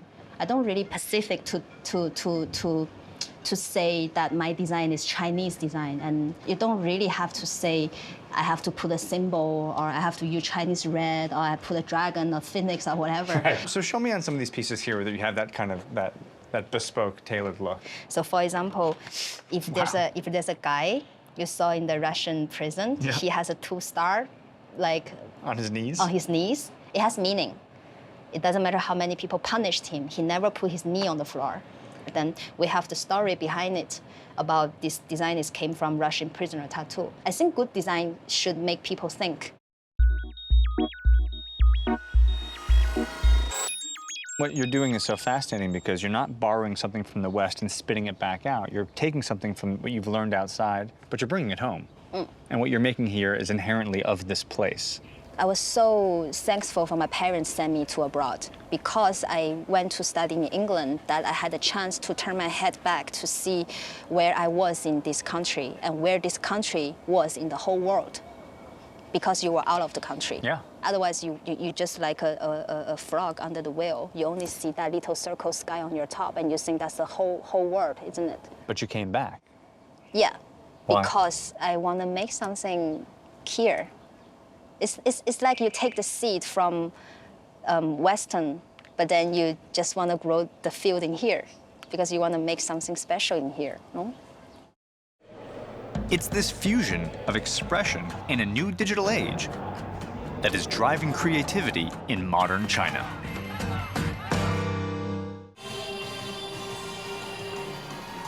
What's up, ladies? Get a big one. What's up, China? This massive digital expo in Shanghai is a testament to the growing culture of self-expression happening today in China. So I'm pretty sure those girls are playing characters in a video game that they're pretending to be. And these dudes are really excited about that fact. You like her? Yeah. Who is she? Game. Shoot, like a shooting game. Yeah. Online game. Online? Online game. Have you played it? Yeah. It's good? That's very good. Interesting. Good game. Yeah. Interesting game or interesting girl? Both. Ah, all right, there we go. Technology is giving these kids a platform for expression they never had before. There's a really unique and specific culture to China, Joel. I mean, I saw girls dancing with bunny ears. I saw gigantic robots, people going crazy with their camera phones. Give me a sense for the culture of this event. They want to express their feeling to the others. They not try to hide their feelings from the others. Yeah. This is big difference when we talk about 10 years ago what Chinese people like. There's a transition happening, right? It's happening. The attitude of the government is changing. Yeah. They become more open, and this really have a positive effect on the Chinese people. They become more open. They want to share their feelings with their friends, with their colleagues. China Joy for them is a paradise. It's great opportunities for them to express themselves feelings in front of the others. It's kind of like a gigantic digital escape. Exactly. That's right. This is a big festival for the young people who are loving digital content. And also hot girls dressed as bunny rabbits. A lot of that. The hotbed of digital creativity in China is a city called Shenzhen. Until the 1980s, China had a self-contained economy with little foreign trade. But in a few short decades, it became the epicenter of global manufacturing, producing 90% of the world's computers, 80% of the world's air conditioners, and 70% of the world's cell phones. Much of it manufactured here in Shenzhen. But you no longer need to come from a big company to get your designs made here. Today, a new spirit of entrepreneurship, coupled with a willingness to share information and an incredible production base, means that innovative products are quickly getting to market. Shenzhen market is enabling young entrepreneurs to manufacture their designs quickly from a set of standard open source parts. I'm with entrepreneur Eric Pan, who's going to show me how to make my very own customized cell phone, Shenzhen style. These LEDs would be used for what? You can use it for like flashlight, and you can use it for some mood light.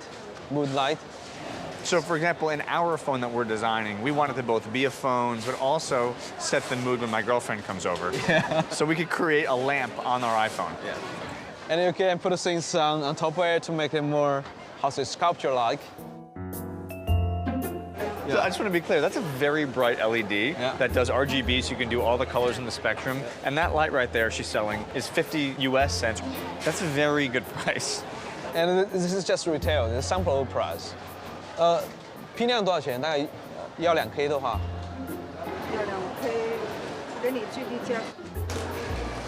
She's calling the factory? She's calling. So this is actually an amazing example.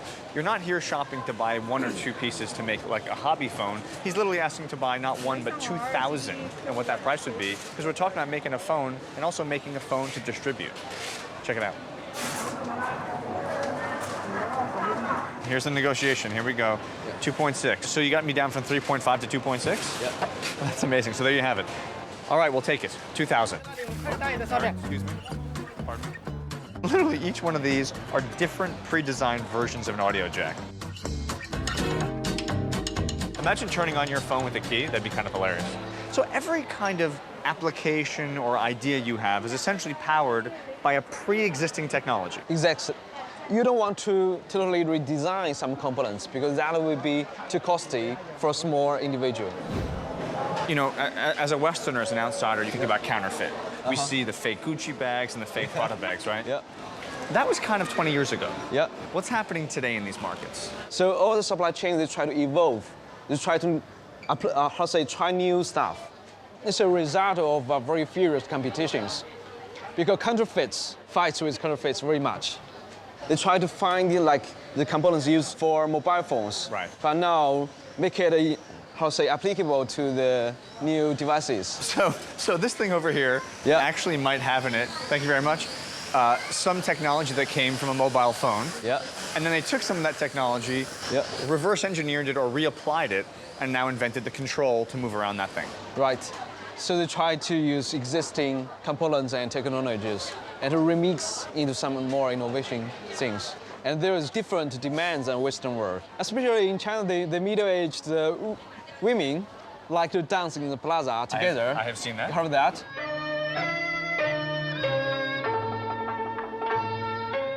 So they need some special loudspeaker mobile phones can play music so they can dance, which is not the demand of a Westerner. I think it is fair to say that middle-aged women in America do not dance in public plazas in the afternoon. But in China, it happens to be a huge thing. So why not? Yeah, why not? Something that supports a market that grew in China for China, and it's very specific to those needs. Exactly. Niche markets. Niche markets. And it's not just about creating prototypes. China's young innovators are moving from the creative fringes into the commercial mainstream. Do you know how many nerds you're going to create? Young entrepreneurs in China are pushing the country beyond making other people's products by inventing and producing their own. So Jason, you're one of the new generation of Chinese innovators. Yeah. You have a Kickstarter-funded company, a incubator-created company, and now you're manufacturing here in China. Our product, Makeblock, is a robot construction platform that we provide many kinds of mechanical parts, electronic modules, and software for our customers to build many kinds of robots. So if I want to make a robot, instead of starting from scratch, I buy Makeblock. Yes. And I can make a robot of my own. Yeah. Like this is a XY plotter. This robot can receive the commands and write what you want. Is that like Wally? Wally. Oh, it's Yeah. Wally. Oh. Hey, buddy. Hey. It's okay. Nice to see you too, Wally. Wow. I'm reminded of being a kid with an erector set. Like you have basically created literally a kit of parts, right? A toolbox with all the individual parts, the mechanics, the software, the hardware, the steel, to build anything I want.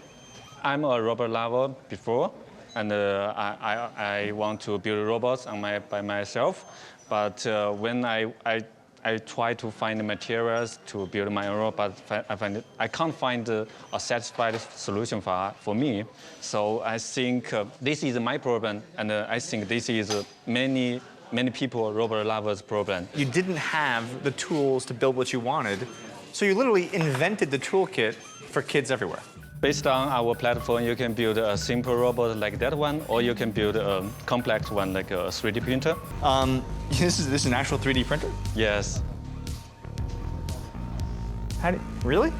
Yeah. So just using all of the Makeblock tools, you can actually make your own 3D printer? Yeah. You guys are just kind of testing out different ideas, just like different possibilities of what the 3D printer can do? Yeah. Just like cars or like trucks or this?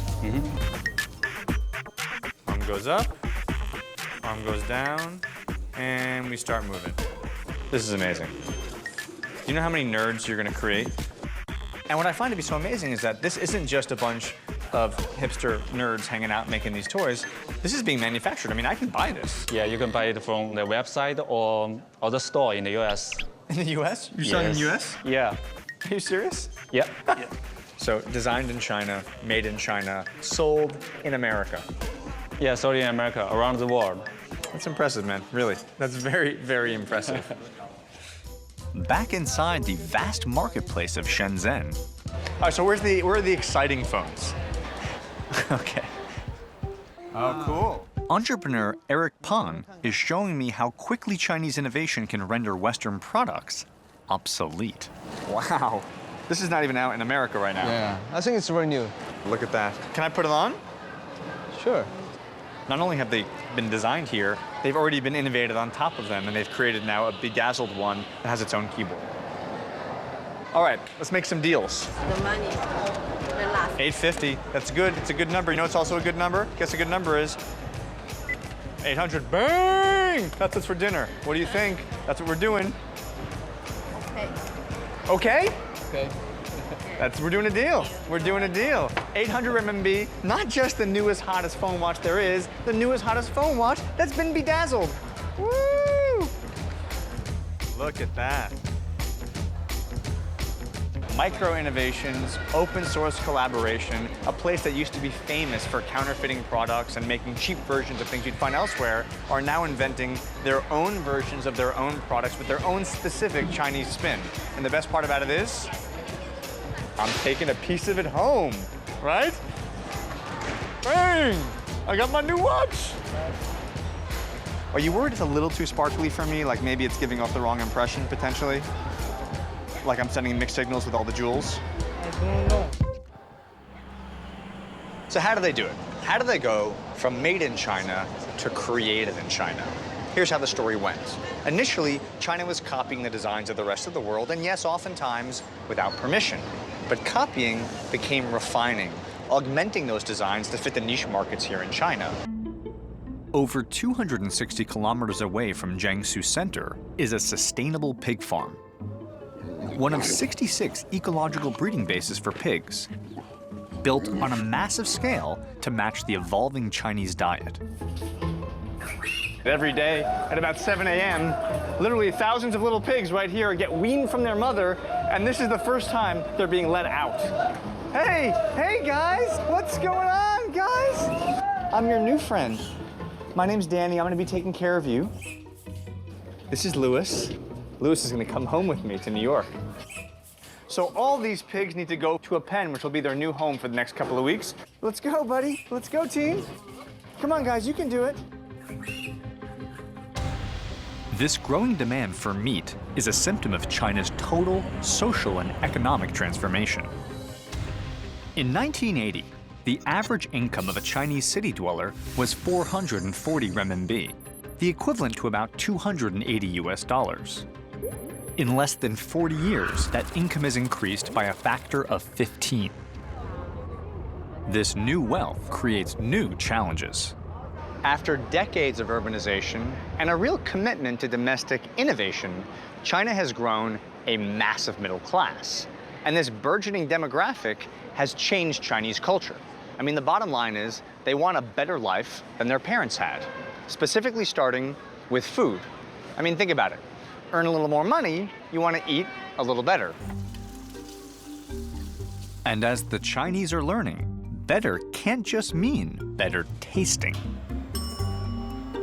So everything here is natural and salt-free, sugar-free, chemical-free, and healthy. Sort of a bit of a new trend out here, though. Very new. We're trying to educate consumers on things they don't know they need yet. A more nutritious solution option would be, you know, the traditional grains, buckwheat, brown rice, black rice that they used to eat. So in a sense, you're actually reintroducing a lot of things that were part of the Chinese diet 40, 50 years ago that have fallen away with some of the kind of enthusiasm over Western foods. Yeah.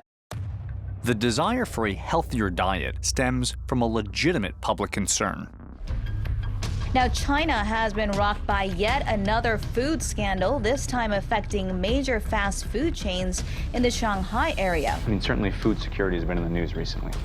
And there's a lot in the media about this, you know, being tainted and this being poisoned. And so there's a lot of fear amongst consumers on what to eat.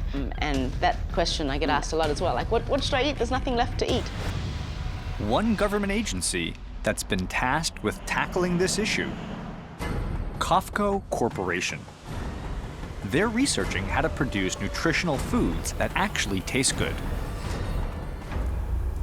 At the Cofco R&D Center, they're trying to find a way to make mass agriculture healthy for people, but also healthy for the planet. And they're trying to build a better noodle. The doctor here has traditional, white, normal, highly processed, low nutritional noodles, right? Yes. Here we have the experimental, whole grain, fibrous, nutrition-rich noodles that we're testing today. And what are we going to do with this food? We will serve it to the panels. They don't know which sample is our samples. We just want to know which one is much better. So literally, you're hoping to find out from the very first bite of the noodle to halfway through a chew, till after they swallow, what is their different qualitative reaction to the two different noodles? Yeah. The panelists are sequestered into individual cubicles to ensure the integrity of their reactions. Show me how it's done. For this one, very quickly. Then. Is it okay if I yell noodle time? Will that compromise the science? Like, can I open the door and say, it's noodle time? And then close it? No, you can't yell noodle time. No, don't. We don't do that. We don't talk. Yeah. We just do it quiet. Just give them the noodles. Yeah. But for example, if I opened the door and said, who wants some noodles? Don't do that. Don't do that. Don't do that. Okay. Yeah. Okay. Don't do that. Okay. I'll do this one. Yeah, you can do this one. And this time, I won't yell. Okay. No noodles. Yeah.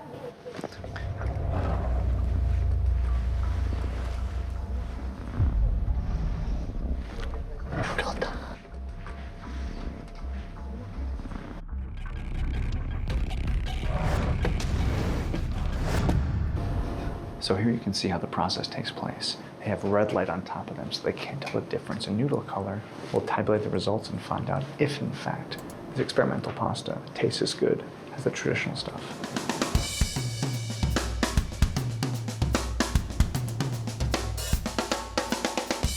So how did the healthy noodles stack up?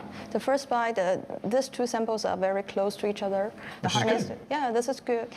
And for the slipperiness, we can find a difference. The whole wheat flour, because there are more fibers, so that will influence the slipperiness. Because it's high in fiber, it doesn't hold water the same way, and so it's less slippery. This is a classic problem, chalkiness. We want to keep the vitamin, we want to keep the fiber, so it's not deep processed. So if we want to reduce the chalky feel, we will have to deep process. At a certain point, something healthy will always taste healthy. Yeah. But the hope is that the buying habits and the eating habits begin to transform slightly. So in conclusion, I think the only thing left for us to do is to have lunch. Oh. Okay, you're very funny. I'll let you have the store-bought ones, and I'll eat all the whole wheat ones. Okay. At Cofco's massive R&D facility, noodle optimization is just one of many ongoing projects. How does food security impact what Cofco does? The demand is huge. At the same time, the resource is limited. So for us, Cofco, we put food safety and quality as #1 priority. We install this fully integrated value chain. Because you're actually engaged in every single layer, the security of all steps from sort of seed to spoon is part of your responsibility. Right. Yeah, because we understand the value chain of the food is a very long value chain. Right. Cofco doesn't just study food, they produce it. The Dongtai pig farm in Jiangsu is home to 250,000 pigs. So, Dr. Li, how old are these little guys that I'm seeing right now? They are just 21 days old. We are going to separate them by sex and by the body weight because the bigger one will grow faster than the small one in the next 20 weeks.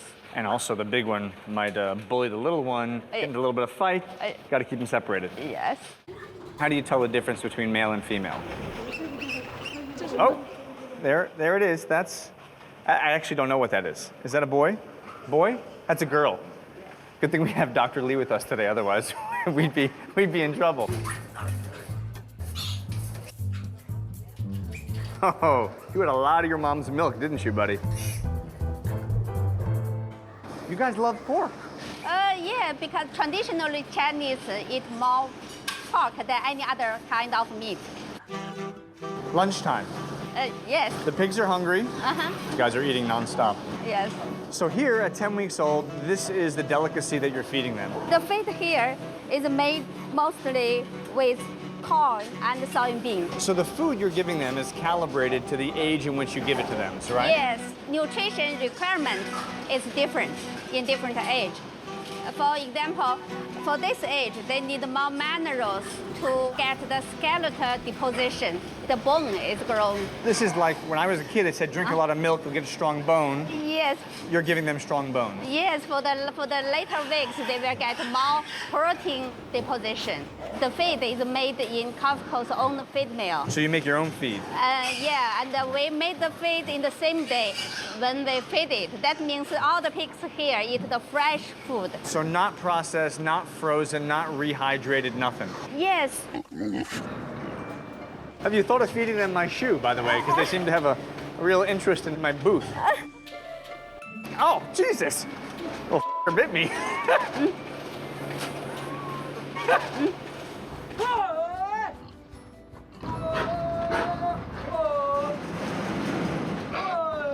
After 25 weeks here at the facility, our friends here are now fully grown. They're graduating. No, they're not. They're going to the marketplace. And as sad as that is, put this in perspective historically. In the 1950s, the average Chinese family had 3% of their diet with any meat products whatsoever. Now in 2014, imagine this. 700 million pigs will go to feed the Chinese population this year alone. The Chinese are consuming more, and not just at the table. All they want is the kind of, gigantic robots that roam the screen that you cannot find in a Chinese film.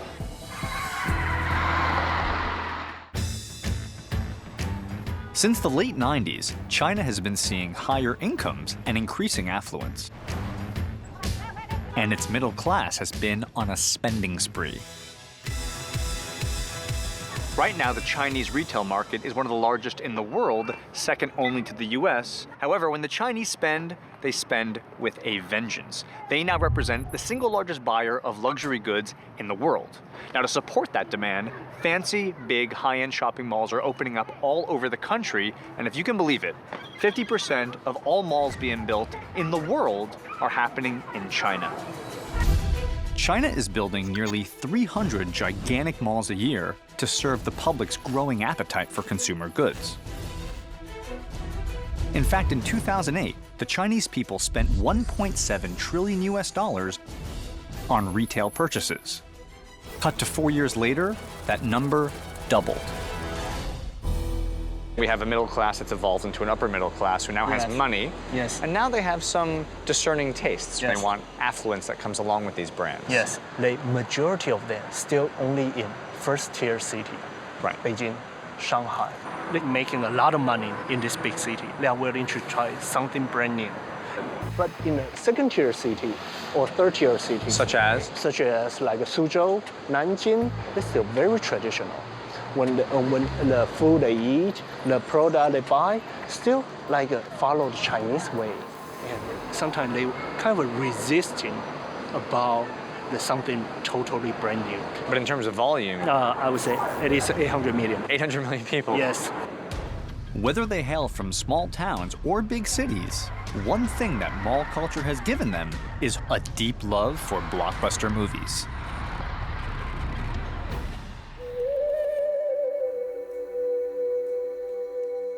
I'm inside the famed Forbidden City.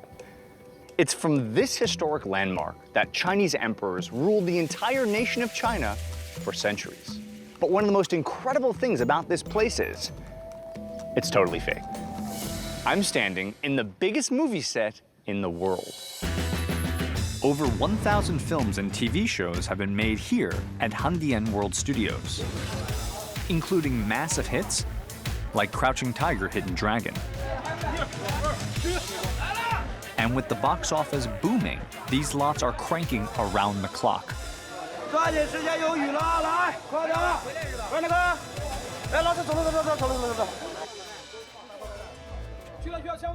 It is just chaos. It is absolute chaos here. These guys work incredibly quickly, apart from the fact that there's just, literally 30 different movies being shot right now. These guys have only so much time in this one lot, so they're trying to get as many shots as possible. And as a result, you can see they work in a kind of an amazingly manic way.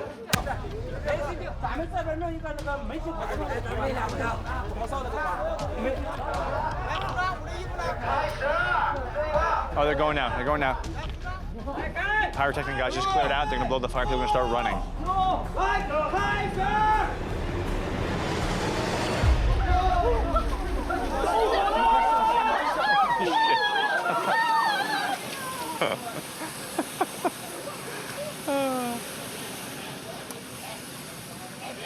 Gunfire went off, fire exploded, and the peasants scattered. While it may look a little haphazard, the Chinese film industry is serious business, earning $3.6 billion at the box office in 2013, making China the second largest film market in the world next to the US.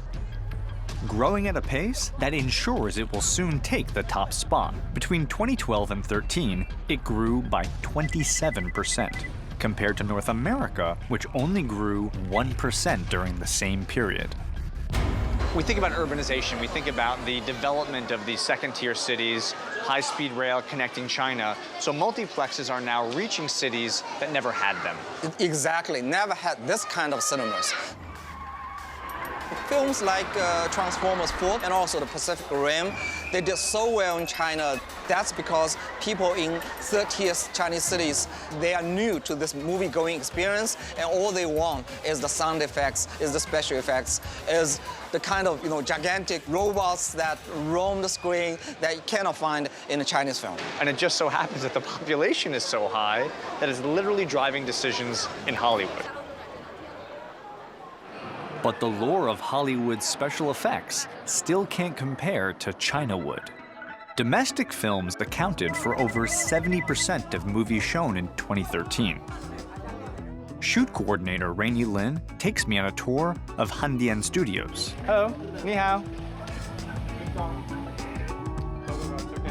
The setting for 25% of all film and television produced in China that year alone.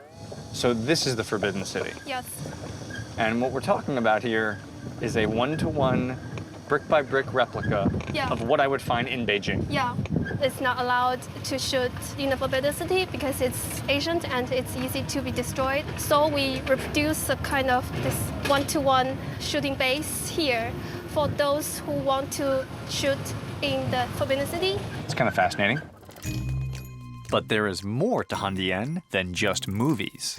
Now, what I find really interesting is that if a director wants to make a movie here, he doesn't pay any money. So here's my question. How do you make any money?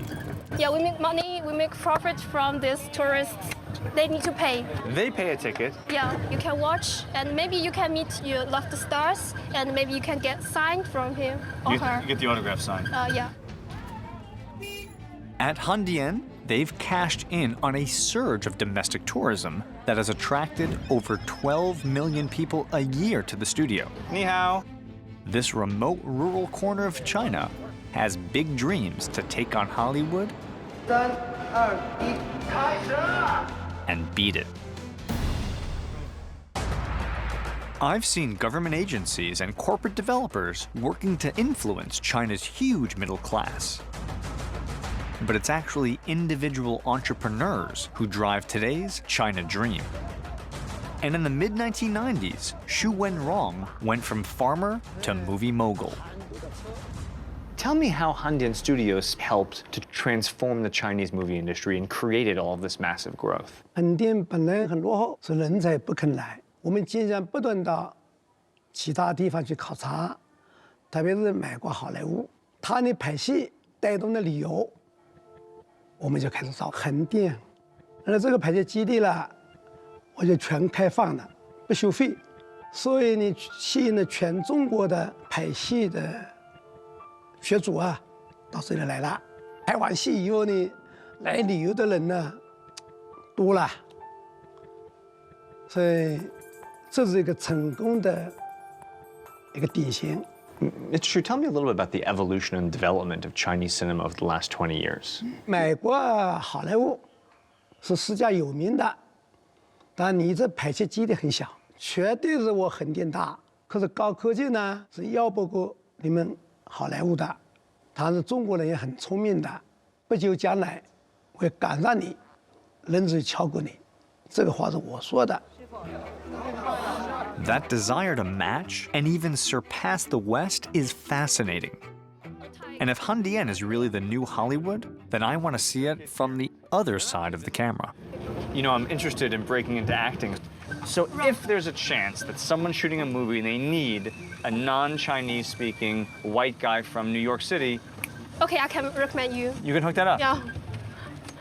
Yeah. Hengdian, possibly my big first break. On any given day, Hengdian employs up to 20,000 extras in over 30 different productions. So the odds of my getting a big break look pretty good. Yeah, I'd like to be someone of like a very high class with a huge mustache and a sword. Is that, are you casting that part? We can have some clothes for you. But... Yeah, I need some weapon. Yeah. I mean, in 12th century is a dangerous place. I have to defend myself.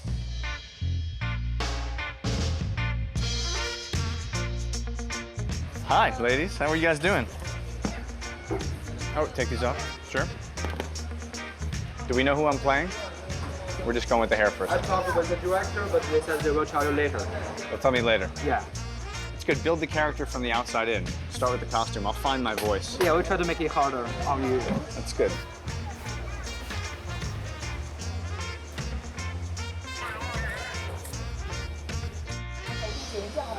You done? It's finished? Okay. Well, so that happened. Hair and makeup are done. I haven't seen myself yet, but I get a strong suspicion I have newfound facial hair. Now it's off to wardrobe.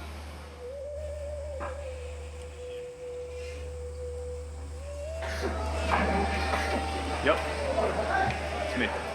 Oh, look at this. I get a little... Oh, snap. Look at that. Okay, so now I got my jingling bell, mustache. I'm missing one small, final, critical piece for me to develop my full character so I can really go in and be the method actor that I am. Is that it? Oh, ho, ho, ho, ho. Okay.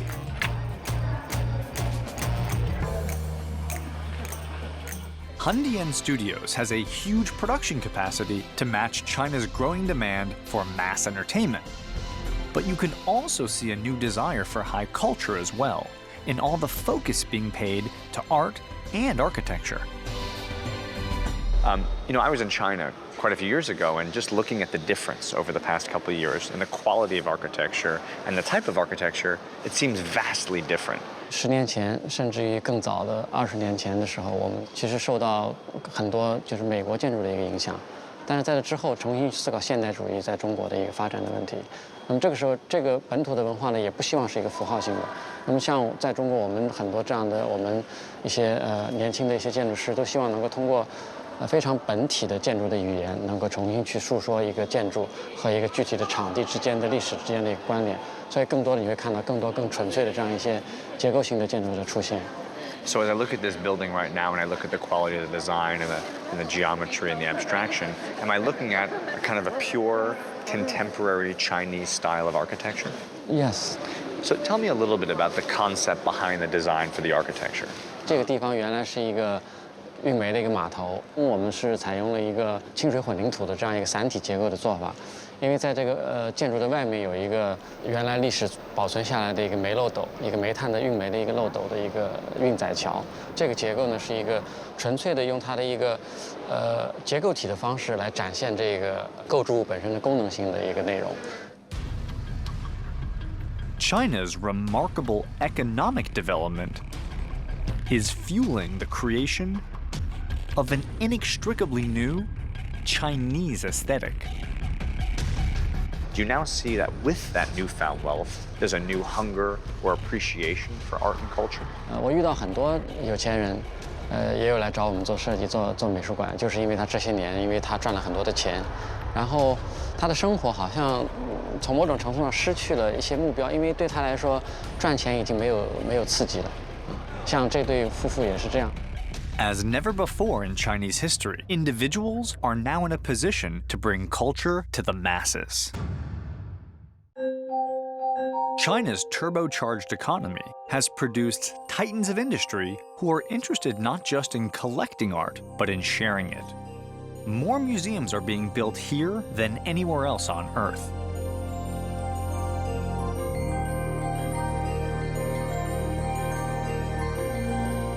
2010年，就是中国人大的 National People Congress， 他们制定了一个5年的计划，希望能够在5年内让中国的博物馆达到3500家。那么实际上，中国在1949年的时候，大概只有25家的博物馆，到2013年，就去年的年底，已经超过4000家了。那么已经提前2年完成那个中国人大的一个5年的计划了。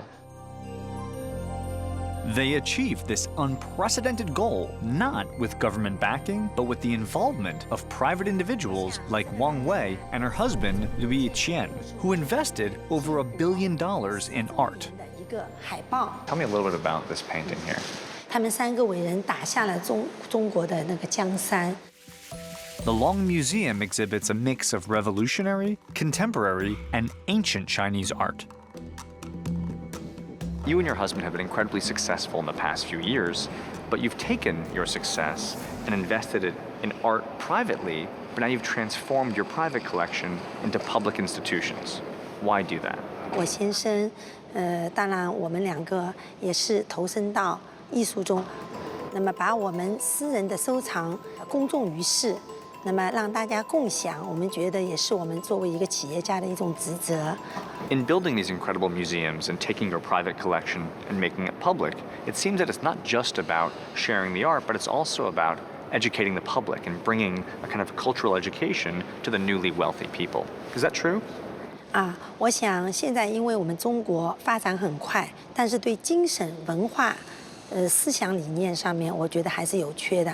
所以对这么多的美术馆开出来，我觉得对整个民众是一种非常好的一个休闲场所。我们现在对文化精神的一种向往，我觉得更加的有需求了。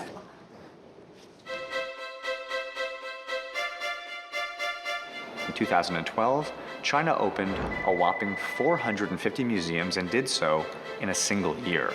Now, to put that in perspective, in America, we opened 40 museums a year, and that was before the financial recession, when things have actually gotten worse. But you have to say to yourself, we're building that much culture that quickly. I mean, in Europe, it took literally hundreds of years to develop this kind of cultural infrastructure, and China's doing it that fast.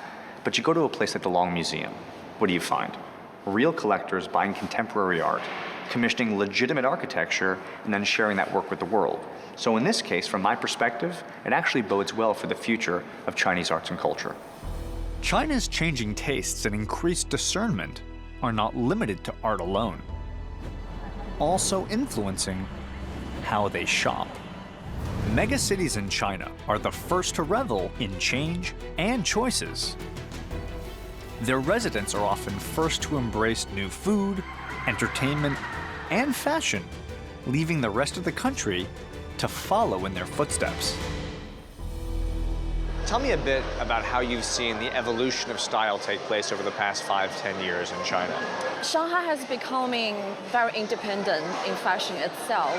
They started to build their personal style instead of just following what the trend is. They starting to becoming the influencer for the other cities. And how do you see the kind of buying habits of folks outside of cities like Shanghai or Beijing? People from second-tier city, a lot of them come over for weekends and then just get to the shopping mall immediately, just buy off brands that they know of. Right. And they come in here because of the style, and they have money to buy that. So people are actually coming to Shanghai as now a kind of a retail shopping hub. They come here, spend a weekend, go bananas, buy like crazy. Yes. I wish I had some new money. I can go around and buy some stuff. Never before has China's rising middle class been exposed to so many choices from art to retail. Consumers want better, especially when it comes to food, the central pillar of Chinese culture. You can't ignore the incredible development of a city like Shanghai, incredible density, infrastructure, opportunity, technology, but there are social costs that come along with this kind of modernity. How does that impact the way people eat? I think the first thing is people want variety. In Shanghai, there's a crazy amount of restaurants, and there's ones opening every day or every week. So the implication for that is that the people don't want to eat the same thing and they want to be excited with new flavors. But in terms of a health impact, they may not be familiar with that food or that cuisine or those ingredients, so they could be overeating and something that's bad for themselves or long-term health.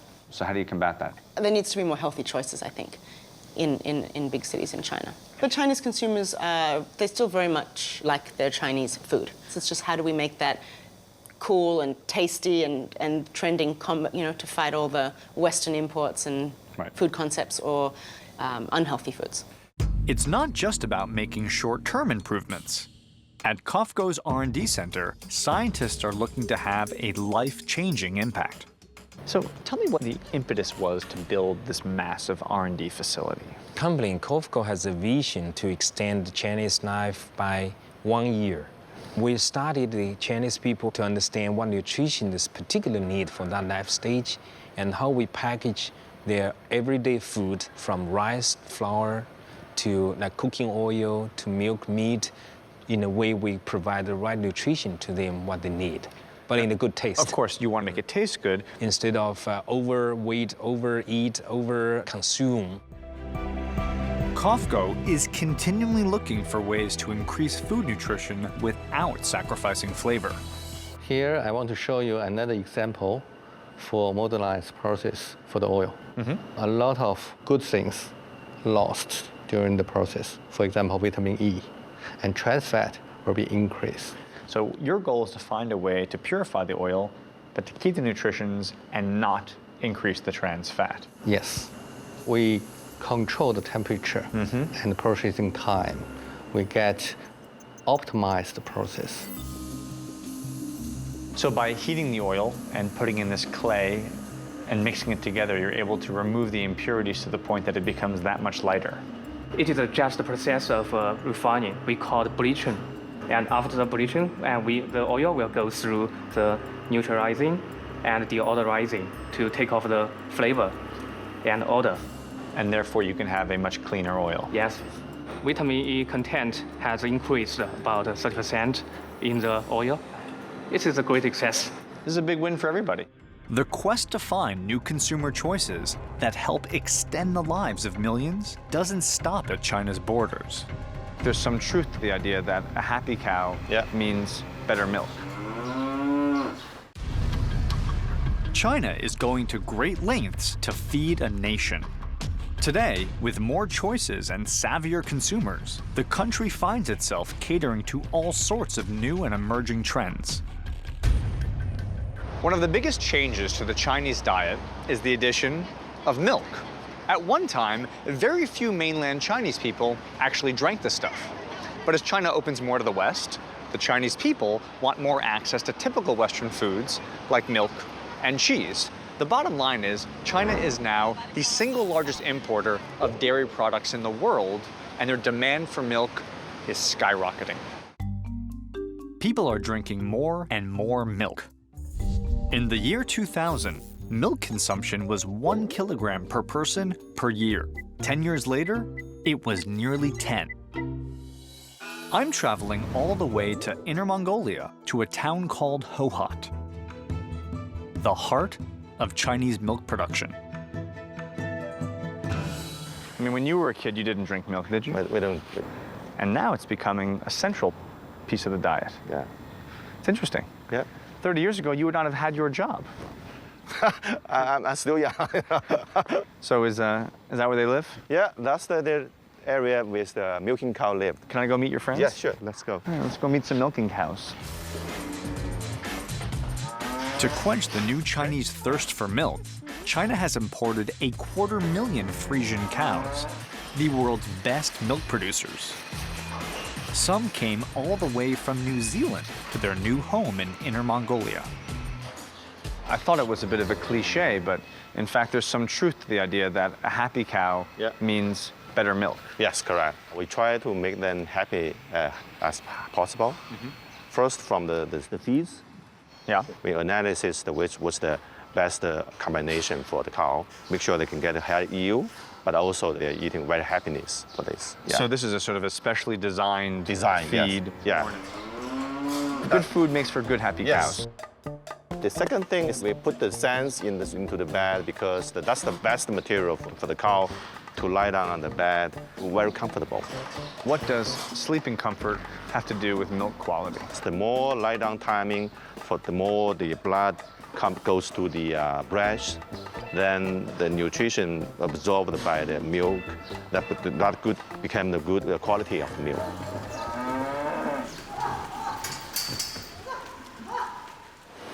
Okay. And that's a cow in a merry-go-round. Yes. Yep. Just a bunch of cows on a carousel. Do they like it? Are they having a good time? Yes, they like it. Yeah? Because it's a natural behavior. Right. Because once they feel the milking pressure, then we need to take it out. Release that milk. Yeah, release. Wow. As you can see, once the cow gets on the merry-go-round, the 9-minute journey has 3 basic steps to it. Number 1, disinfect the udders. Number 2, dry off the udders. And then number 3, attach the vacuum-sealed suction tubes which milk the udders for the remainder of this 9-minute, super fun journey.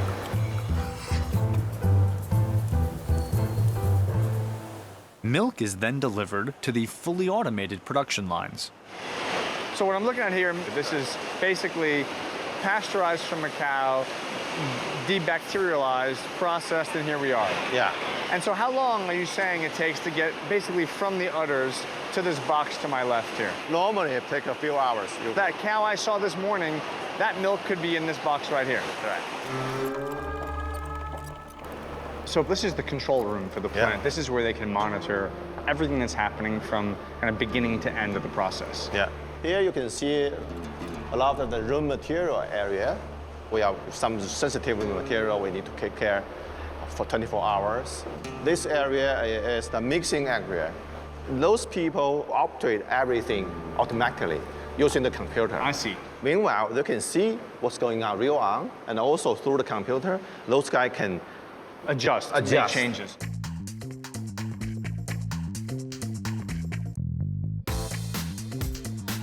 Nearly 1,500 tons of milk is taken fresh from the cows and packaged in just 24 hours.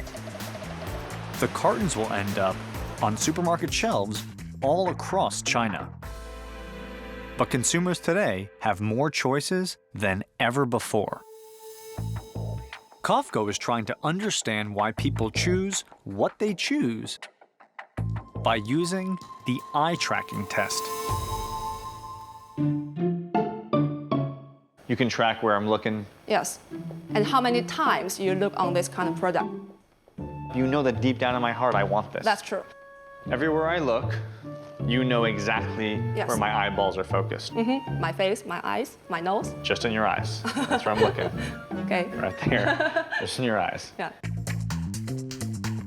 If you wear this glass and go into our store, where you first look at and where your first fixation stop and how long you look any kinds of products, and all of the data can be recorded from this glass. So literally, if I subconsciously happen to gaze over at one product or lazily look to my left at another product, you'll know my eyeballs were fixated on this line right here as opposed to this logo over here. Yes, correctly. We know that what kinds of package can absorb the consumers best on this kind of shelf. So that's bananas. You can find out not just do I like this product, but do I like the picture? Yes. Do I like the logo? Yes.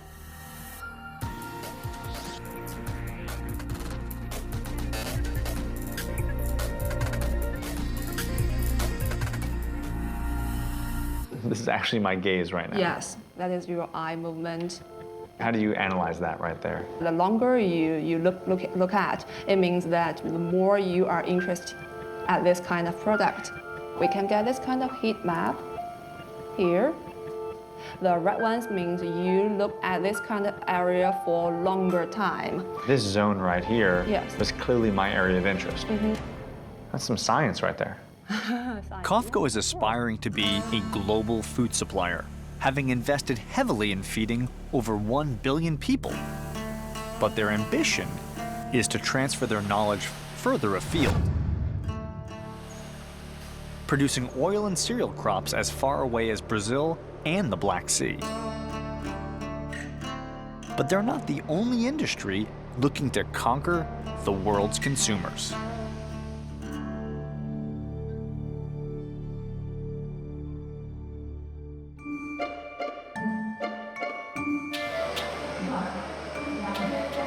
What did you say your name is? My name is Jackie Chan. Your name is not Jackie Chan.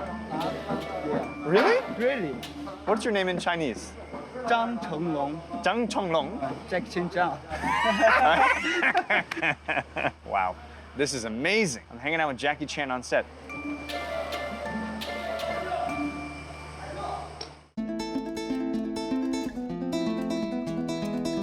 I've gotten to explore the new frontier of China's economic transformation, and that's included wading through piglets, checking out cows on a rotating carousel, and fulfilling my childhood dream of finally becoming a Chinese soap opera star. All right. All right. So apparently my character is not the king, but I'm a servant. 师傅 尽管吩咐. 尽管吩咐. Yeah. All right, so we'll do a line read. I'll get a little feedback. Yeah. You know, I've never acted before. I'm not a. All right. Just 1, 2, 3, action. 是情况吩咐. 你去告诉唐宝，南玄月被关在九重天上。是 sorry. Sorry. 是。从头来。Screw it. All right, so take two. All right. 师傅尽管吩咐. Yeah. All right.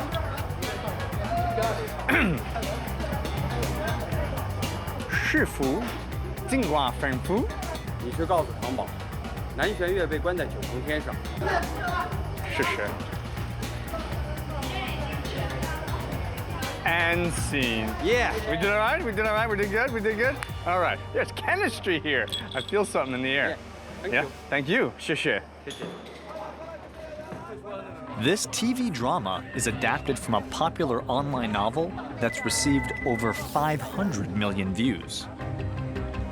So even if a fraction of its fans tune in, this will easily dwarf the viewership of a mega hit in America.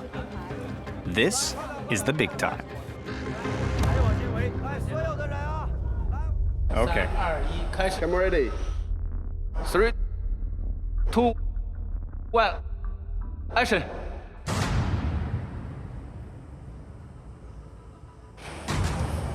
师傅，尽管吩咐。花千骨在这次战争中表现得非常英勇，你一定要向他学习。去吧。是，师傅。We good?